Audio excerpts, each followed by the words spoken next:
ఈ మధ్య మనం గమనిస్తే ఒక మేజర్ ఇష్యూ కనిపిస్తుంది.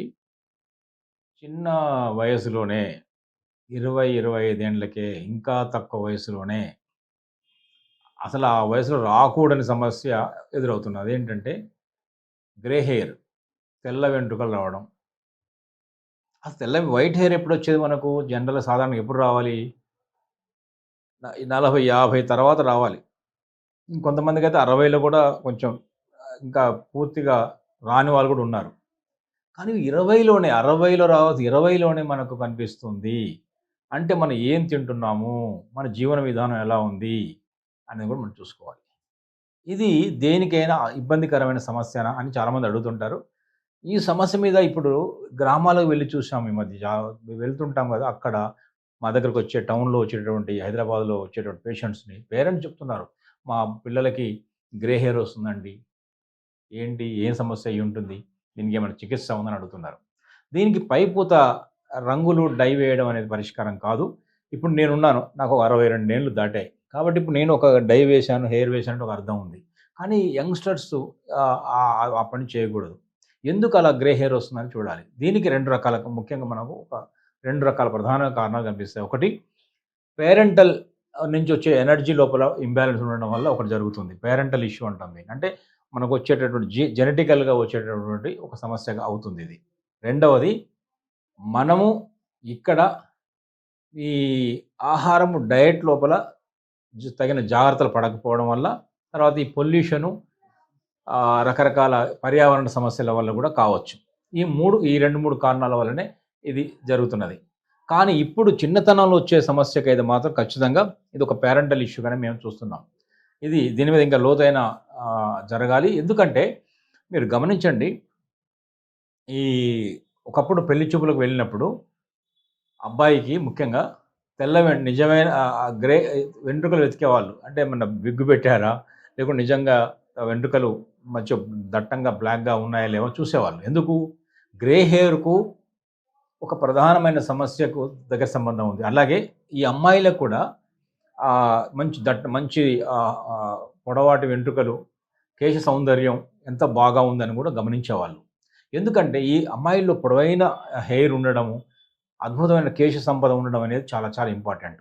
ఎందుకంటే ఇవన్నీ కూడా ఫెర్టిలిటీకి సంబంధించిన సమస్యలుగా చెప్తుంది ఆక్యుపంక్చర్. అందువల్ల మ మ మేల్ లోపల ఇది ఒక హార్మోనల్ సమస్య. ఏది హెయిర్ గ్రోత్ గాని, లేదా గ్రే హెయిర్ గాని, ఇవన్నీ కూడా హార్మోనల్ అండ్ జెనెటికల్‌గా వచ్చే సమస్యలుగానే మనం చూస్తున్నాం. దీన్ని మరి ఎలా అధిగమించాలి? అలాగే ఇప్పుడు వచ్చింది సమస్య. అది ఎలా వచ్చిందనేది అదొక అంశమైతే దీని పరిష్కారం ఏంటి అని చూద్దాం.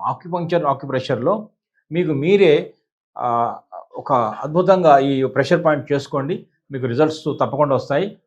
దాన్ని మీ రెగ్యులర్‌గా చెప్పే పాయింట్స్‌ని గనుక చేస్తూ పోతే దీని మీద ఉన్నటువంటి మా దగ్గరకొచ్చిన పేషెంట్స్‌కి ఏ ఏ పాయింట్లయితే వేశామో రిజల్ట్స్ ఎట్లాగా వచ్చాయో అవే మీకు ఇప్పుడు నేను చెప్పడానికి ప్రయత్నం చేస్తున్నాను. ఆక్యుప్రెషర్‌లో ఈ ట్రెడిషనల్ చైనీస్ మెడిసిన్ అంటాము. లేదా ఇండియన్ ఏన్షియంట్ విజ్డమ్ ఈ విజ్ఞానం ప్రకారం ఏంటంటే, మన హెయిర్ తల మీద ఉన్న వెంట్రుకలు హెయిర్ ఆన్ ద హెడ్ అనేది ఒక మూలకానికి జల మూలకానికి సంబంధించింది. ఇదొక మూలకం ఎలిమెంటల్ ఇష్యూగా మేము చూస్తాం. అందువల్ల జలమూలకంలో వచ్చేటటువంటి హెచ్చుతగ్గులు, ఎనర్జీలో హెచ్చుతగ్గులుంటాయి.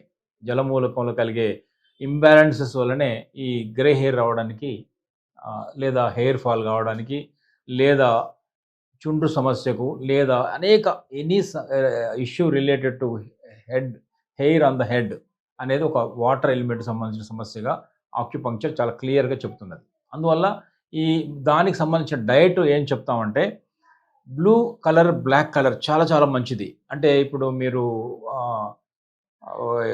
బ్లూ బెర్రీసు, బ్లాక్ బెర్రీసు అవి చాలా చాలా దీనికి హెల్ప్ అవుతాయి. ఈ మధ్య శంఖపుష్పి అని ఒక ఫ్లవర్ దొరుకుతుంది. బ్లూ కలర్‌లో ఉంటాయి, వైట్ కలర్‌లో ఉంటాయి. శంఖపుష్పి అంటాము. శంఖ పుష్పాలు కూడా పువ్వులు కూడా అంటారు. వాటిని ఎలా తీసుకోవాలంటే వాటర్ మరిగించి దాంట్లో ఒక 5, 6 ఫ్లవర్స్ వేయాలి. అది స్టవ్ కట్టేయాలి. ఆ తర్వాత మూత పెట్టాలి. అంటే బాగా మరిగించిన నీటిలోనే ఈ పూలు వేయాలి. అంతేగాని పూలు వేసి మరిగించకూడదు.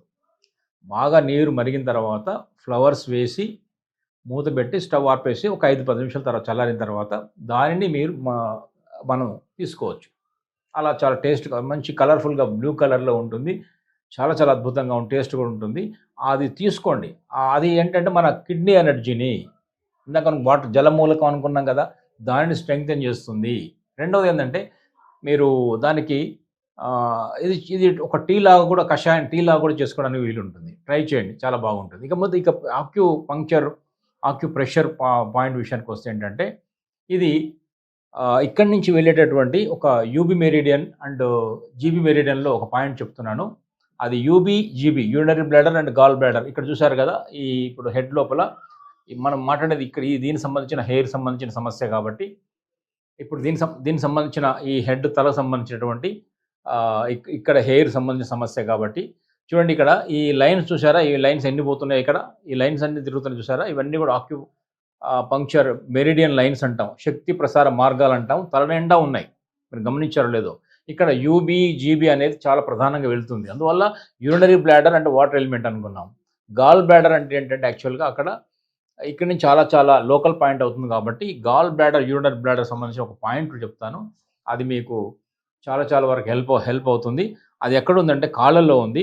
ఇది కాలు లెఫ్ట్ లెగ్ ఇది. ఇది రైట్ లెగ్. లెఫ్ట్ లెగ్ తీసుకుంటున్నాను. ఎందుకంటే లిటిల్ టో ఉంది కదా! ఈ లిటిల్ టోకి సంబంధించినటువంటి దాని మీద ఉన్నది ఈ పాయింట్ ఇది. ఈ లిటిల్ టోలో ఇదొక జాయింట్. ఈ గోరు నుంచి కొంచెం వెనక్కి రాగానే ఒక జాయింట్ వస్తుంది. ఆ జాయింట్ తర్వాత ఇలా ముందుకొస్తే ఇంకో జాయింట్ వస్తుంది. సెకండ్ జాయింట్‌లో ఉంది ఇది. దీన్ని యూబీ 65 అంటాం. యూరినరీ బ్లాడర్ 65 ఈ పాయింట్ ఇది. ఇది యూబీ, జీబీ యూరినరీ బ్లాడర్‌లో యూబీ, జీబీ కలిపేటటువంటి ఒక అద్భుతమైనటువంటి ప్రెషర్ పాయింట్ ఇది. అక్కడ మీరు ఇలాంటి పెన్ తీసుకోవచ్చు. ఇలాంటి బ్లంట్ సైడ్ తీసుకొని కాళ్ళల్లో యూబీ 65 అనే పాయింట్ మీద చాలా జెంటిల్ ప్రెస్ చేయండి. మెల్లగా ఇలా ప్రెస్ చేయండి. యాక్టివేట్ అవుతుంది. ఆ పాయింట్ యాక్టివేట్ చేయండి. ఇందాక చెప్పిన డైట్‌తో పాటు ఈ పాయింట్ రెగ్యులర్ యాక్టివేట్ చేయండి. 2 కాళ్ళలో కూడా చేయొచ్చు. 2 కాళ్ళలో కూడా యూబీ 65 యూరినరీ బ్లాడర్ 65 పాయింట్ ఇది. ఇది చేయడం ద్వారా ఈ హెడ్ మీద ఉన్నటువంటి ఈ అనేక ఎనర్జీ సిస్టమ్ మార్పులొస్తాయి.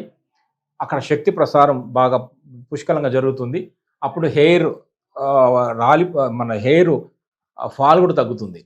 చుండు సమస్యలు కూడా పోతాయి. అట్లాగే ఇప్పుడు ఇందాక గ్రే హెయిర్ అనుకున్నాం కదా! అది కూడా ఆ సమస్య కూడా చాలా వరకు పరిష్కారం అవుతుంది. ట్రై చేయండి. మీ అమూల్యమైన అభిప్రాయాలు చెప్పండి.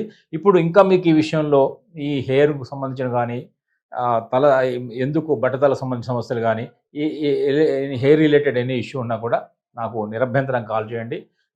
నాకు సాధ్యమైనంత వరకు నేను మీకు ఈ విషయంలో అడ్వైజ్ చేయడానికి సిద్ధంగా ఉన్నాను. నా నెంబర్‌లు కింద స్క్రోల్ అవుతున్నాయి చూడండి. మీరు మీ అభిప్రాయం చెప్పాల్సింది కోరుతున్నాను. నమస్తే.